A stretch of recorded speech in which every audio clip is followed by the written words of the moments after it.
अच्छा सर, आप एक केस बता रहे थे लंदन का। देखिए लंदन वाला जो ये केस है, इसमें मतलब अगर हम और डिटेल में जाएंगे मैं आगे आपको बताऊंगा, लेकिन इतनी बुरी चीज़ की गई थी। कैन यू बिलीव कि कोई औरत अपने पति को मारती है और उसी की आत्मा को कैद करती है और अपने सारे इच्छाओं को पूरा करती है। परिवार में वर्चस्व दिखाना हो या समाज में अपने आप को बेहतर दिखाना हो, सारा खेल करती है। अरे बाप रे। ये मतलब मैं आपको क्रक्स बता रहा हूँ, आगे कहानी अब बताता हूँ। यूके से ये केस आया, इंडियन फैमिली ही थी। उनको स्टमक कैंसर बार बार ट्रिगर होता था और एनएचएस में ऑपरेशन होता था, डॉक्टर बोलते थे अब कभी नहीं आएगा, फिर उसके बगल में वापस से कैंसर, बगल में फिर से कैंसर, मतलब 3-3 4-4 ऑपरेशन हो गए और बार बार वो कैंसर जो है वो रिपीट होता रहता था। तो इंडिया में काफ़ी लोगों से उन्होंने दिखाया था। इंडियन फैमिली तो जाहिर सी बात है दिखाते हैं। हर कोई कहता था कि देखो आपके ऊपर ब्लैक मैजिक है, आपके ऊपर परेशानी है, लेकिन कोई हटा नहीं पाता था। थोड़े दिनों का रिलीफ मिला, वापिस से फिर से हिट होता था। जब मेरे पास आया, मैंने फ़ोटो वोटो मंगा के चेक करी तो मुझे दिख गया कि हाँ भाई कोई प्रेतात्मा तो मौजूद है। उन्होंने ओके किया कि इसको ठीक कीजिए किसी तरीके से, बिकॉज उनकी एक बेटी 17-18 साल की है, एक बेटी 8-9 साल की है। अगर मम्मी को कुछ हो जाए तो पूरा परिवार ऑलमोस्ट बर्बाद हो जाता है ना। तो मैंने कहा ओके। अब जैसे ही ओके किया है, आप समझो कि मेरी बैंड बज गई, बुरे तरीके से मेरी बैंड बजनी शुरू हो गई। मैंने पहले तो ऐसे नोटिस हुआ कि कोई आके ना मेरा गला दबा रहा है, एकदम परेशान कर रहा है, एनर्जी पूरी ड्रेन कर रहा है, सिर दर्द। मैं समझ नहीं आया क्या हो रहा है, लग रहा शायद वेदर चेंज होता है, सन स्ट्रोक हुआ, कुछ हुआ, एकदम से ध्यान नहीं गया कि प्रेत आत्मा कुछ कर रही है। फिर मुझे सपने में एक आदमी दिखा। उस आदमी ने ब्लू कलर का एक कुर्ता पहना हुआ है, वाइट पजामा पहना हुआ है, और जो चमड़े का चप्पल होता है ना टिपिकल अपना इंडियन स्टाइल में, वो चमड़े का चप्पल पहना हुआ है, एंड एविएटर ग्लासेस लगाए हुए हैं बड़े से येलो टिंट का, और पतला सा लंबा आदमी है। वो मेरे को बोल रहा है कि तुम ये काम जो कर रहे हो ये अच्छा काम नहीं कर रहे हो, तुमको यहाँ से हटना पड़ेगा। अब मैं सोच रहा हूँ भैया तुम कौन कौन सा काम मैं कर रहा हूँ, मतलब दिन में 75 काम कर रहा होता हूँ भाई, पढ़ा रहा हूँ, कंसल्टिंग कर रहा हूँ, सर्विसेज दे रहा हूँ, वास्तु विजिट कर रहा हूँ, बहुत कुछ कर रहा हूँ। तो मैं पूछा कौन सा काम? तो कहता नहीं नहीं, इस काम से तुमको दूर हटना पड़ेगा। उसने कुछ नहीं बताया कौन से काम, बोला ये काम तुम्हें नहीं करना, इस काम से दूर हट जाओ नहीं तो बहुत परेशानी होगी। मैंने कहा ठीक है हट जाता हूँ। उसको ऐसे ही बोला, अब उससे क्या ही बहस करो, बोला हट जा, बाद में हम एनालाइज करेंगे कौन था क्यों आया। वो चला गया। अगले दिन से मेरा पेट खराब होना शुरू हुआ, पेट में दर्द, खाना खाता हूँ, लूज मोशन शुरू हो गए। हाँ एकदम लिटरली अगले दिन से सब स्टार्ट हो गया। अब हर समय आपको उस एंगल पे ध्यान नहीं जाता। मुझे भी लगा ठीक है, नॉर्फ्लॉक्स मंगाया, खा लिया भैया, एंटीबायोटिक ले लेते हैं ठीक हो जाएंगे। दवाइयों का असर नहीं, वापिस से पेट गड़बड़ पेट गड़बड़। फिर दूसरे या तीसरे दिन जब उस क्लाइंट से मेरे फिर से जूम कॉल शेड्यूल हुई, तो मैंने उनसे पूछा कि आपको सिम्टम क्या क्या आ रहे हैं। एक तो पेट में दर्द शुरू हुआ, दूसरा पैर में इचिंग शुरू हुई। अच्छा। दो चीजें मुझे शुरू हुई। तो मैंने उस क्लाइंट से पूछा कि सिम्टम बताइए क्या आ रहे हैं। तो शी सेड कि मेरा ना पेट लगातार खराब रह रहा है और मेरे ना पूरे बदन में खुजली सी होती रहती है। तब पहले तो उनसे मैंने सारी, अब उनको मैं क्या ही बोलूँ कि ये मेरे साथ भी शुरू हो गया। बोले अरे हमारा डॉक्टर ही बीमार हो गया है ये क्या ठीक करेगा सही मुझे। बात है। हाँ। तो मैंने जूम कॉल डिस्कनेक्ट करी। फिर मैं सोच रहा हूँ कि यार ये सारा कुछ तो मेरे साथ भी शुरू हो गया। अब आज रात साधना पे बैठते हैं, फिर चेक करते हैं क्या कहानी है। रात को जब बैठा तो पता चला कि उसने कुछ तो हिट मेरे ऊपर मार दिया है। अब मैंने उसी एनर्जी को पकड़ा, इसको वापस कॉल किया कि भाई क्या चक्कर क्या है, क्या चाहते हो। वो फिर से बंदा पहुंचा, सेम उसी हालत में, सेम ब्लू लाइट चश्मे ब्लू, वगैरह। हाँ लाइट ब्लू कलर का कुर्ता पजामा चप्पल चश्मा, सेम वही वेल बंदा। ड्रेस्ड बहुत है। हाँ वेल, अरे बहुत मतलब हैंडसम बंदा था वो, एकदम हैंडसम बंदा। तो बुलाया उसको, मैं बोला क्या चाहते हो, क्या परेशानी है। तो नहीं नहीं, तुम ये जो कर रहे हो यहाँ तुम्हें नहीं करना है, तुम इससे दूर हट जाओ, ये मेरा शिकार है, यहाँ पे मैं रहूँगा, तुम नहीं रह सकते यहाँ पे। मैंने कहा चल ठीक है, तो मुझे क्यों परेशान कर रहे हो। कहते तुम एक बार में बात नहीं मानोगे तो फिर हम यही करेंगे। वो अपनी शक्ति दिखा रहा है, क्योंकि पहले तो मैं गंगाधर हूँ, शक्तिमान तो हम बाद में बनेंगे, क्योंकि दिखा ले भाई तू कितना उड़ेगा। उसने फिर धमकी वमकी दी। मैंने कहा कि देखो जो भी हो मुझे मत परेशान करो, उधर क्या करना है आप देख लेना। फिर मैंने उसको कॉन्फिडेंस दे करके बोला कि ठीक है अब आप जा सकते हैं, उसको भेज दिया। फिर अगले दिन मैंने जूम कॉल इमरजेंसी बेसिस पे शेड्यूल की। मैंने उनसे कहा कि क्या आपके परिवार में कोई एक ऐसा आदमी है जिसने लंबा सा है, लंबा चेहरा है और चश्मा लगाता है? जो आपके सपने में आता है आपने वही पूछा हाँ, उनसे? मैंने उनसे पूछा कि क्या ऐसा कोई है क्या आपके परिवार में, क्योंकि कई बार पितृदोष होते हैं, आपका कोई चाचा मर गया, कोई बड़े पापा मर गए, कोई बच्चा एक्सपायर हुआ, तो पितृ योनि से वो प्रेत योनि चले जाते हैं ना, तो हम ध्यान नहीं देते या हमने सही से अंतिम संस्कार नहीं किया, तो ये भी परेशान करते हैं। तो मैंने पूछा, तो उन्होंने, अब यहाँ पे खेल क्या था कि उनको ये बातें पहले से पता थी कि हमारे परिवार में ये कहानी चल रही है। हमारी एक मौसी है जो गलत तंत्र प्रैक्टिसेस में आ गई और उन्होंने हमारे मौसा को मार डाला और उनकी आत्मा को कैद करके वो ऐसे ऐसे काम पूरे परिवार में करती रहती हैं। अरे उन लोगों को ये बात पता थी, बट वो शायद मेरा पोटेंशियल चेक कर रहे थे या किसी चक्कर में उन्होंने मुझे ये बात नहीं बताई। फिर भी वो क्रॉस चेकिंग के लिए उन्होंने मुझे अपनी फैमिली फोटोज भेजनी शुरू की कि आप देखो क्या इसमें से कोई आपको दिखता है क्या। तो एक उन्होंने 8-10 फोटो भेजे, भाइयों के, चाचा के बच्चों के, मौसी के, मौसा, इधर उधर सारे कजन्स वजन सारे रिश्तेदार के। एक फैमिली फोटो में मैंने व्हाट्सएप पे गोल टिक किया और उनको भेज दिया कि ये दिस इज द पर्सन। और उस फोटो में उस बंदे ने लिटरली वही ब्लू कुर्ता, व्हाइट पैजामा, चमड़े की चप्पल, येलो टिंट के एविएटर ग्लासेस पहने हुए थे। तो ऐसे कैसे हो सकता है इतना तगड़ा कोइंसिडेंस? एग्जैक्टली वो मैंने उनको भेजा, तब उन्होंने कहा कि हमें डाउट था कि ये वही है। तब मैंने बोला क्या कहानी है बताओ पहले आप मुझे, क्योंकि कुछ मुझे लग रहा है कि आपको भी पता है। देन दे सेड कि ऐसा ऐसा हमारे परिवार में चल रहा है और हम सारे कज़न इस चीज़ से परेशान हैं। ओह, ये जो मौसी है वो अपना वर्चस्व दिखाने के चक्कर में सबको परेशान कर रखा है उन्होंने कि सब उनकी बात सुने, सब उनके अंदर दब के रहे। और ये लखनऊ की फैमिली है। बस सिर्फ ये चीज मेंटेन करने के लिए उन्होंने अपने उस पति को मार दिया। पति को मार दिया कि मेरा वर्चस्व बना रहे। ये तंत्र का खेल ही वर्चस्व का है पीयूष भाई। आपको कहीं ऊपर उठना है, आप किसी तांत्रिक को पकड़ के दूसरे को गिरा देते हो। और वो यूके में रहते थे? यूके हाँ, का यूके ब्रिटिश सिटीजन है, यूके में सेटल है, लंदन में। लखनऊ बेसिकली लखनऊ से हैं और वहाँ पे सेटल है। अरे बाप रे। फिर मैंने पूछा अब करना क्या है, तो दे सेड कि भाई हमें तो छुटकारा दिलाइए, हम इसी के लिए आपके पास आए हैं। तो हालांकि बहुत मतलब मुश्किल हुआ इस केस में, मेरी हालत ख़राब हो गई, बैंड बज गई लिटरली। मुझे लंदन जाना भी पड़ा। जनरली मैं बहुत सारे केसेस डिस्टेंस में हैंडल कर लेता हूँ, इस केस में मुझे लंदन जाना पड़ा। वहाँ गया, वहाँ पे पूरा पूजा पाठ हवन करी, वहाँ सामने बिठा के अपनी साधनाओं से उस प्रेत आत्मा को पकड़ा। मेरी पंडितों की पूरी टीम इंडिया में बैठी थी। मतलब वो तो संकल्प का पूरा खेल होता है, संकल्प लेके यहाँ से पंडित हवन कर रहे हैं, वहाँ मैं बैठा हूँ। और फिर इस मौसा जी को पकड़ा, मौसा जी को छुटकारा दिलाया मौसी के चंगुल से। Now that lady is safe, cancer आना बंद हो गया, परिवार भी बहुत अच्छा। और उन्होंने बांध कैसे रखा था उनको, मौसी ने? प्रेतों को बांधने का तरीका होता है ना, जैसे आप आत्मा को कॉल करो। अब जैसे क्या होता है, आपके शरीर से आपकी इच्छाएं जुड़ी रह जाती हैं। अगर वो प्रेत आपके सामने आया और उसने बोला कि मुझे ना दारू पीना है, तो आप कहोगे एक शर्त पे दारू दूंगा, मैं जब जब बुलाऊंगा तुमको आना होगा, मेरा काम करना होगा। वो बोलेगा हाँ हाँ हाँ। अब जब आप उससे कोई काम कराओगे, बदले में एक ओल्ड मॉन्क का 100 रुपये का कम पकड़ा दो, क्वार्टर। उसी में खुश। उसी में खुश। उनको क्या पता क्या वाइन, क्या विस्की, क्या वो सब, उनको दारू मिलना चाहिए। गया। कोई बोलेगा मुझे खाना खाना है, कोई बोलेगा नॉनवेज खाना है, कोई बोलेगा मटन खाना है, कोई बोलेगा मुर्गी खानी है, जैसी चीज़ मांगते हैं। कोई बोलेगा कपड़ा चाहिए, सबकी अपनी अपनी इच्छाएं हैं। बट ऐसा क्यों होता? बहुत सारे केसेस आपने बताए, पर आपको हार्म नहीं होता था, बट ये कैसे आपको हार्म कर पा रहे थे? पावर ज़्यादा था। और मैं थोड़ा सा, कई बार क्या होता है ना, अब लंदन का केस है तो वो ब्लैक मैजिक ही होगा, आप एकदम से ऐसे इस एंगल पे घुसते नहीं हो ना, इतना एक्सट्रीम होगा, कोई एंटिटी मौजूद होगी, क्योंकि ब्लैक मैजिक एंड ऑल के बहुत सारे डिफरेंट पैरामीटर्स हैं। कई बार होता है वो प्रेत आत्मा अपना काम करके हट गई है, कहीं एकदम ही बैठी पड़ी है कि नहीं ये तो अब मेरा शिकार, इसका तो खून ही चूसेंगे।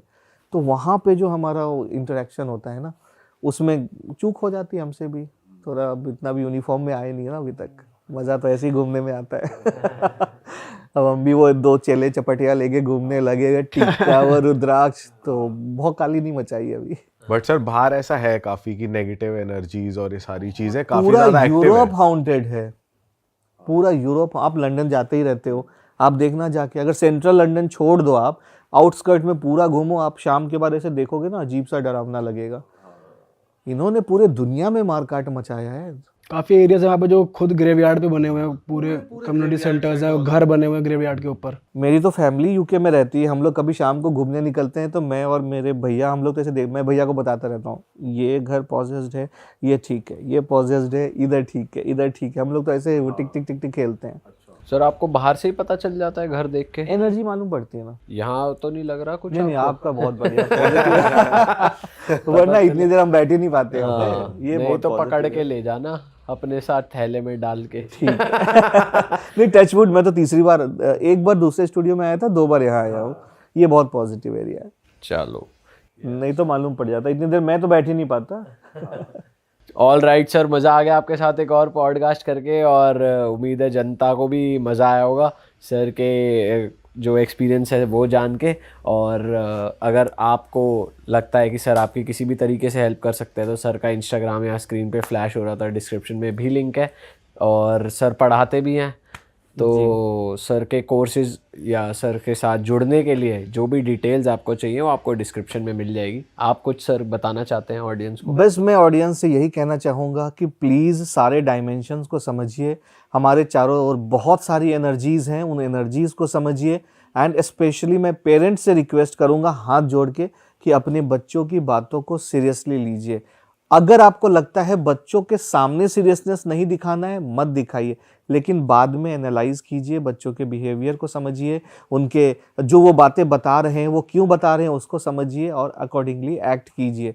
ज़रूरी नहीं कि हर समय बच्चे रील्स एंड वीडियो देख के ही इन्फ्लुएंस हों। कई बार वो सच में परेशानियों में होते हैं और पेरेंट्स के नहीं समझने के कारण छोटे छोटे बच्चे जाके सुसाइड कर लेते हैं या ड्रग्स या गलत संगतों में पड़ जाते हैं। तो पॉजिटिविटी, लेकिन ज़्यादातर सर ऐसा भी होता है कि साइकोलॉजिकली बच्चों को वो सोच रहे हैं और नेगेटिव थॉट्स आ रहे हैं, ज़्यादातर ऐसा होता है। कई बार होता है, ज़्यादातर नहीं लेकिन कई बार होता है, बट कई बार नेगेटिविटी भी होती है। तो उससे डील करना और अपनी पॉजिटिविटी बनाए रखना बहुत ज़्यादा ज़रूरी है, जिसके लिए मैंने बहुत सारे कोर्सेज बनाए हुए हैं। आप ज्योतिष समझिए, वास्तु समझिए, साधना समझिए, पैरानॉर्मल समझिए और खुद को उनसे बचा के रखिए। तो सर क्या चल रहा है आजकल तंत्र के फील्ड में? कैसे केसेस आ रहे हैं आपके पास और कितना ज़्यादा हो रहा है ये या कम हो रहा है पहले से? देखिए, पहले से ये सारी चीज़ें बढ़ गई हैं।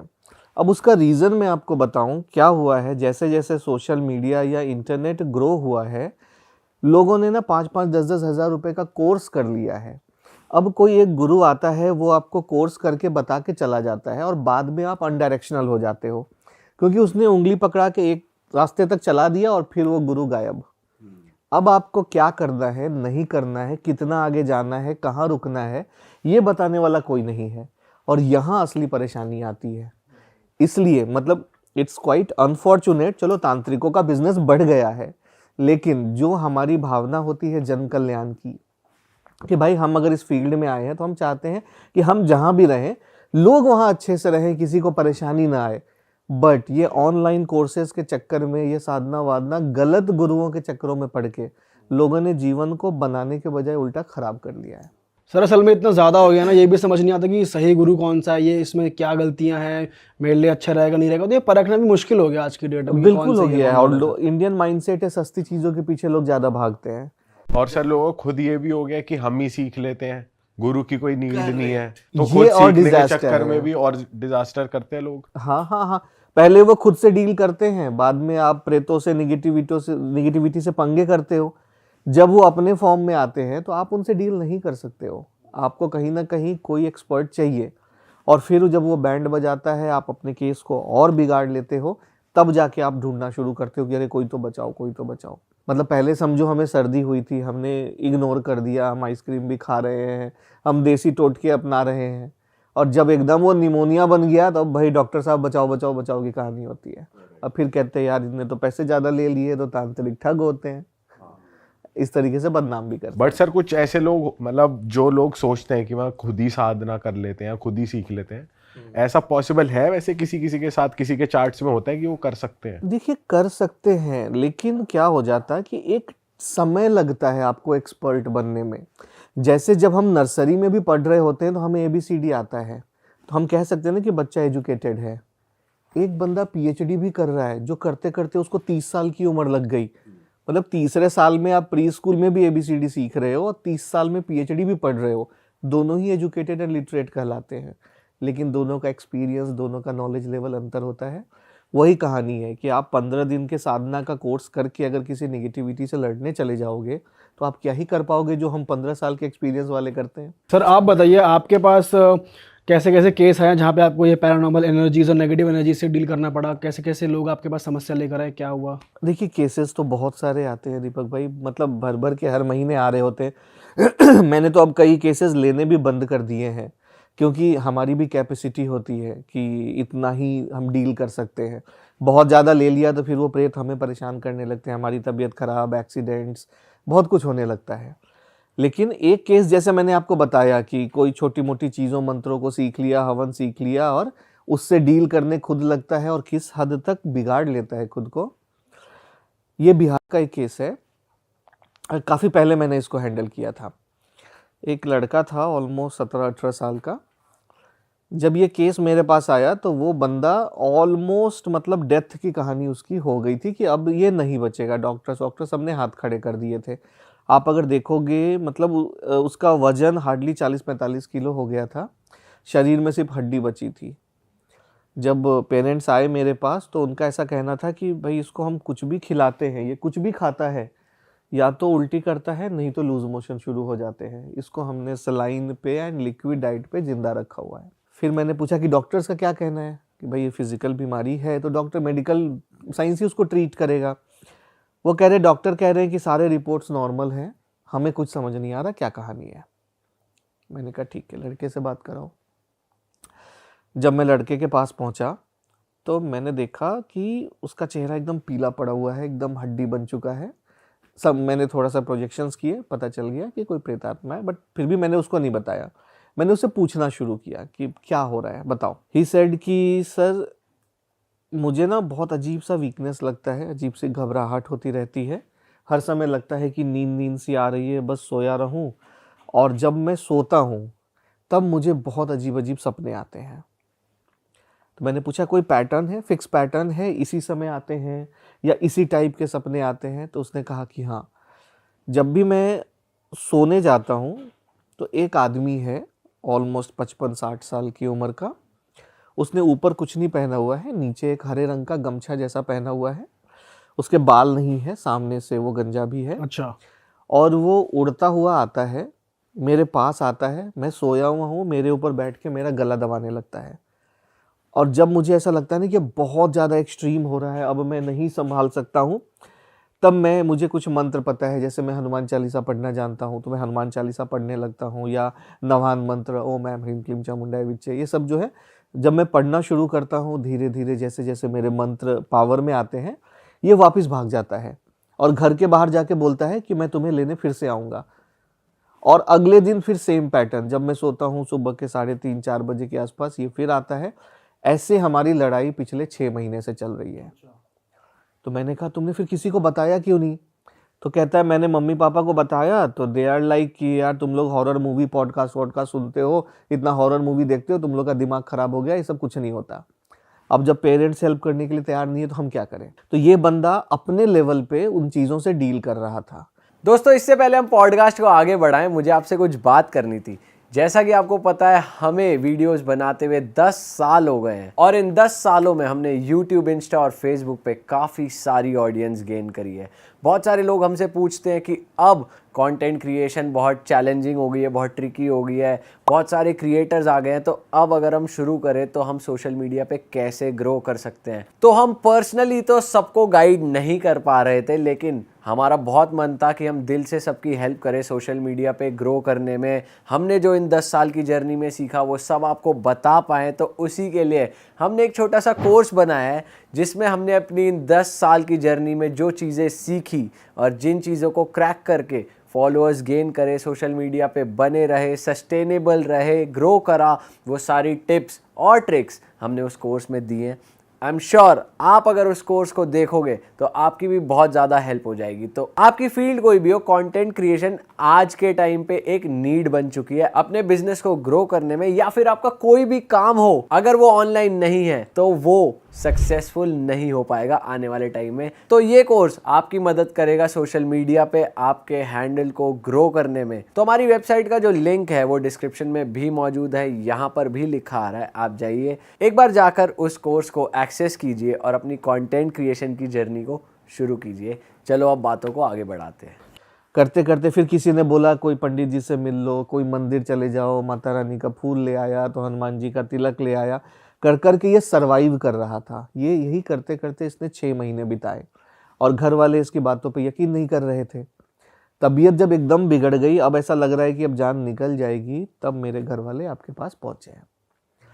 मैंने कहा चलो ठीक है, और कुछ हुआ है जो तुम बताना चाहते हो? एक कहानी उसने बताई कि सर एक दिन दोपहर में मैं अपने घर में सोया हुआ था सोफे पे, जैसे समझो ये सोफ़ा है, तो ही सेड कि वो मैं सोया, जैसे ही मैं सोने से जागने से सोने के उसमें ट्रांजिशन में हूँ, उस बीच में वो प्रेतात्मा आ जाती थी। और वो इंसान जैसी वो प्रेत जैसी पहुँचा, उसने एक दिन इसको ना पूरा ऐसे उठा लिया। मतलब ये कह रहा था कि सर मेरे को उसने उठाया हुआ है ऐसे, और मैं देख रहा हूँ कि एक मैं हवा में हूँ और दूसरा मैं नीचे सोया हुआ हूँ। ऐसी कहानी हुई थी कि उसने उसकी आत्मा पकड़ ली, या जो भी उसकी एस्ट्रल बॉडी उठा ली, और ये कह रहा मैं देख रहा हूँ मैं ऊपर भी हूँ, इसने मुझे पकड़ा हुआ है और नीचे मैं ही सोया हुआ हूँ। फिर इसने वो मंत्र पढ़ने शुरू किए। धीरे धीरे जैसे जैसे उसने मंत्र पढ़ना शुरू किया, इसने इसको नीचे उतारा और घर से भाग गया। फिर ये दोपहर में हुआ, ये बंदा उठा, भागा, अपने मंदिर में गया, घर के मंदिर में गया और दिया अगरबत्ती जला के चारों तरफ करके, मतलब जो इसको बेसिक प्रोटेक्शन पता था वो इसने फॉलो किया। और घर वालों को बताए, कोई माने नहीं कि यार तुम लोग हॉरर मूवी देखते हो, ग्रिंग देखा होगा, ग्रज देखा होगा, ये उस ज़माने में यही सब चलता था। फिर ये अपने हिसाब से लड़ रहा था। तो मैंने कहा कि चलो ठीक है, मुझे 2 दिन का टाइम दो, लेट मी चेक क्या कहानी है। फिर जब मैं साधना पे बैठा, मैंने उस आत्मा को कॉल किया कि क्या हो गया भाई, क्यों बच्चे को परेशान कर रहे हो? तो वो आत्मा आई, उसने बोला कि मैं बहुत बीमार था, बहुत बीमारी से मैं मतलब मेरी जान निकली थी, और मैं एक जगह बैठ के ना रेस्ट कर रहा था। मतलब उस दिन मुझे सुकून मिला था और मैं रेस्ट कर रहा था। इसने आके ना मुझे लातों से बहुत मारा है। और मतलब आप समझो कि आप काफ़ी सालों से परेशान हो और आपको 1 घंटे की अच्छी नींद आई है, और उस वक्त भी कोई आके अगर आपको लातों से मारेगा तो आपको कितना गुस्सा आएगा। इसने मेरे साथ वो किया है, तो मैं इसको नहीं छोड़ूंगा। मैंने कहा कि भाई देख, अब तो तू इसको कुछ नहीं कर सकता, क्योंकि अब यहाँ पे मैं हूँ, और मैं हूँ मतलब माता रानी का आशीर्वाद है। बच्चे से गलती हो गई है, हाथ जोड़ के मैं माफ़ी मांगता हूँ, माफ़ कर दो उसको। अगर आपको जाने के लिए कुछ चाहिए, कुछ आपकी इच्छा है तो बताइए, आपको हम वो दे देंगे। ही सेड कि नहीं, हमें जाने के लिए कुछ नहीं चाहिए, लेकिन मैं इसको नहीं छोड़ूंगा। मैंने कहा अब ये नहीं हो सकता, या तो आप शांति से चले जाओ, नहीं तो फिर हम अपने उस पे आएंगे तो फिर आपकी कहानी खराब कर देंगे, क्योंकि फिर आपको मुझसे लड़ना पड़ेगा।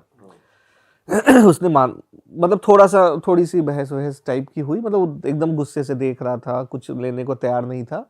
फिर बाद में ही सेड कि मुझे ना बढ़िया पानी पीना है, सिर्फ इतना ही बोला, मुझे ना अच्छा सा पानी पीना है, मुझे आप अच्छा पानी पिला दो, मैं चला जाऊंगा। अक्सर ये बलि मांगती है, मांस मट्टी मांगती है, ऐसी एनर्जीज। हाँ, बहुत सारी तामसिक शक्तियां मांगती हैं कि मदिरा दे दो, मांस दे दो, बलि दे दो। इसने कहा मुझे बस पानी दे दो, मैं अच्छा पानी पीना चाहता हूँ। मैंने कहा ठीक है, कितना चाहिए? उसने कहा थोड़ा ही दे दो। मैंने कहा आपको आज रात को मिल जाएगा, अब आप जा सकते हैं। उसको भेज दिया, फिर अपने बिस्लेरी की बोतल मंगाई, चढ़ा वढ़ा के जो भी हम अर्पण करते हैं कर दिया। अगले दिन मैंने लड़के को बुलाया, सुबह मैंने कॉल किया कि भाई कैसी नींद आई, कैसा लग रहा है?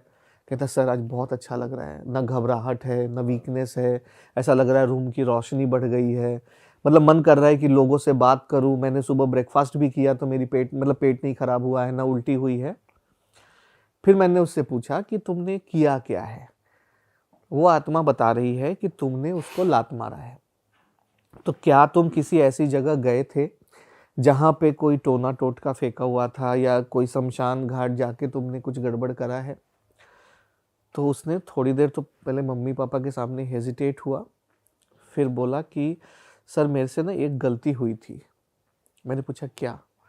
तो हमारी दादी एक्सपायर हुई थी, तो जब हमारी दादी को लेके हम शमशान घाट गए थे तो दादी की चिता जल रही थी। उसमें जैसे बिहार यूपी में कल्चर है कि जब चिता जलती है ना तो जो जलाने वाला होता है एक बड़ा सा लकड़ी रखता है वो अंदर करने के लिए सब। तो वो करते करते उसकी वो वाली लकड़ी जो है ना वो जल के छोटी हो गई थी। तो उसने सबको कहा था कि अगल बगल से देखो, अगर कोई लकड़ी का टुकड़ा मिलता है तो मुझे ला के दो। और सर हमें समझ नहीं आया, मैंने देखा बाजू में ना एक चिता थी, उस चिता की ना लकड़ियाँ खड़ी थी बहुत सारी। तो हमें क्या पता, हम तो चिता को चिता समझते हैं। मैंने जाके पैरों से मार मार के ना वो लकड़ी को पूरा तोड़ के लाके इसको दिया। और सर उसी रात से मेरी तबीयत खराब हुई है। मुझे मतलब उसको ये सब कुछ पहले से, बिकॉज 6 महीने से वो डील कर रहा था तो उसको समझ आ रहा था कि मेरे साथ क्या चल रहा है। तो उसको पता चल रहा था कि मैंने ये गलती की है, लेकिन वो अब घर वालों को भी डर के मारे नहीं बता रहा था। फिर उसने बताया कि हाँ दादी को हम लेके गए, मैंने ये सब कुछ किया था, तब से तबीयत खराब है। मैंने कहा ठीक है, अब कुछ नहीं होगा। आज अगर वो आत्मा तुम्हारे पास आती है, अगर आती है, तुम बिल्कुल हाथ जोड़ के उनसे प्रार्थना करना कि देखिए हम बालक हैं, हमसे जाने अनजाने में अगर कोई गलती हो गई है तो आप प्लीज़ मुझे क्षमा कीजिए, मैंने जानबूझ के आपको परेशान नहीं किया है, और आप अपने लोक को प्रस्थान करने के लिए आप जो भी मांगेंगे हम आपको देंगे। मैंने उसको इतना बताया, फिर मैं चला आया। उसने बोला कि सर रात को ही आत्मा आई थी, फिर से उसी तरह एग्रेशन में आई, लेकिन पहले से थोड़ी शांत थी। तो जैसा आपने बताया था, जैसे मतलब नींद में भी मैंने कोशिश की कि हाथ जोड़ के मतलब माफ़ी मांगू कि प्लीज़ मुझे क्षमा कर दीजिए, मेरे से गलती हो गई है। तो उन्होंने चुपचाप मेरी बात सुनी और कहा कि मुझे पानी पिलाना कल। अच्छा। हाँ, उसने बोला मुझे कल ना पानी पिलाना। इसने कहा जी ठीक है। फिर मैंने इसको कहा कि किसी सुनसान जगह पे जाके बिस्लेरी की बोतल रख देना और हाथ जोड़ के विनती करना कि प्लीज़ आप आइए और इसको ग्रहण कीजिए, क्योंकि वो फिजिकल फॉर्म में नहीं ले जाते, वो तो उसकी एनर्जी ले लेते हैं और चले जाते हैं। पानी आपके सामने ही रहेगा, लेकिन जैसे ही आपने एक चम्मच पानी लेके इसे गोल घुमा के अर्पण किया, भोग भगवान के पास पहुंच जाता है ना, वैसे ही इनके पास एनर्जी फॉर्म में पहुंच जाता है। तो इस तरीके से उसने किया और बाद में धीरे धीरे उसकी हेल्थ अच्छी होने लगी। मतलब वो लड़का आज भी जिंदा है, अच्छी जगह पे है। फिर उसके पेरेंट्स को मैंने समझाया, और मैं सारे पेरेंट्स को यही मैसेज देता हूँ कि भाई अपने बच्चों की बात सुनो, एक बार एनालाइज करने की कोशिश करो। एक टिपिकल पेरेंटिंग में कि नहीं तुम लोग टीवी देखते हो, तुम लोग रील्स देखते हो, हर चीज़ साइकोलॉजिकल नहीं होता है। और जिस तरीके से आजकल लोग ग्रो कर रहे हैं, इकोनॉमी ग्रो कर रही है, अब नॉर्मल बंदे के पास भी कार है, एक बढ़िया करोड़ों की फ्लैट है, तो लोग जलने लगे हैं ज़्यादा। और जैसे ये हीलिंग वीलिंग बिकने लगा है, खुद की हीलिंग के बजाय दूसरों को डैमेज करने पे ज़्यादा फोकस कर रहे हैं। बट गलती यहाँ पर बच्चे की है, वो शमशान घाट में या फिर जहाँ पर ये चिताएं जल रही थी वहाँ पर जाके उसने वो हरकत करी कि उसने वो पैर मारा, और फिर गलती तो उसी की रही ना। नहीं, बच्चे की गलती है, लेकिन मैं कहता हूँ कि बच्चा अब बता तो रहा है ना कि मेरे साथ कुछ हो रहा है, सुनो तो। पेरेंट्स उसको नजरअंदाज कर रहे हैं, गलत तरीके से ले रहे हैं। हाँ, हर चीज़ फिजिकल नहीं होती है। पढ़ाई लिखाई, I have sufficient educated, 3 MBA कर रखा है, बहुत एजुकेशन है, लेकिन इसका मतलब सिर्फ आपने अगर एक प्रोफेशनल कोर्स पढ़ लिया, इसका मतलब ये नहीं कि आप धर्म को डिनाई कर दोगे। अरे वाह, आपने ये वीडियो यहाँ तक देख ली भाई, तुमने हमारी मेहनत सफल कर दिया, तुम ही लोग हो असली रियल हिट। और अगर आपको बहुत मजा आ रहा है ऐसी क्लिप्स में, ऐसी वीडियोस में, तो फटाफट जाइए प्लेलिस्ट पे बिंज वॉच कीजिए, सारी वीडियोस देख डालो और मौज काटो। That is it. हम मिलेंगे नए पॉडकास्ट में, नए क्लिप में। Till then bye bye, see you, take care, do subscribe.